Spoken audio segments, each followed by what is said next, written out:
لیکن میں چاہتا ہوں مفتی صاحب کے پاس جو سوالات پہلے موجود ہیں ان پر کچھ کلام فرما دیں۔ یہ کویشچن تھا کہ نماز میں وسوسے بہت زیادہ آتے ہیں، اس کا کیا علاج کیا جائے؟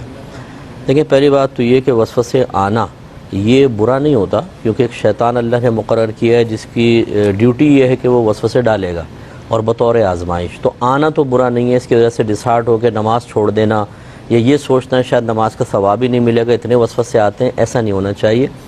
حکم یہ ہے ان وسوسوں سے لڑیں، انہیں اپنے دور کریں۔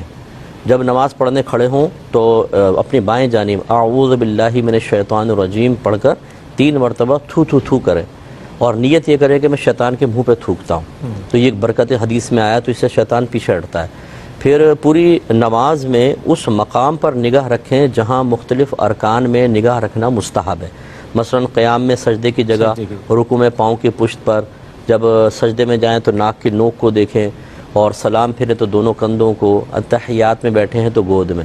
ہم بعض اوقات رکوع میں جاتے ہیں تو برابر والے کے ناخن دیکھ رہے ہوتے ہیں لمبے ہیں یا اس کے پاؤں کیسے ہیں، کالے پیلے ہیں، تو اسی سے تو وسوسے پیدا ہوتے ہیں۔ اسی طرح نماز کا جو آپ صورتیں پڑھتے ہیں ان کے تراجم یاد کر لیں، الحمد شریف کا ترجمہ، سورت کا ترجمہ پڑھتے جائیں، اس پہ توجہ کریں۔ ایسے امام کے جب پیچھے پڑھ رہے ہوں تو جو امام مخصوص صورتیں پڑھتے ہیں بعض اوقات ہمیں پتہ ہوتا ہے، اس کے تراجم امام صاحب پڑھیں، ہم ترجمہ ذہن میں لاتے رہیں۔ لیکن یہ توجہ ہوتی ہے کہ مجہول پڑھنا، قاری صاحب تو قرات مجہول کر رہے ہیں، زیادہ توجہ ہوتی ہے۔ یہ وہ ہوتے ہیں جو صفت تقوی میں اتنے اوپر چلے جاتے ہیں کہ فرشتے بھی ان کے تقوی کو دیکھ کے حیرت زدہ رہ جاتے ہیں کہ بھئی اتنا متقی آدمی، یعنی آپ حیرت زدہ رہیں گے۔ میں آپ کو صحیح بات عرض کروں، یہ مذاق کی نہیں ہے۔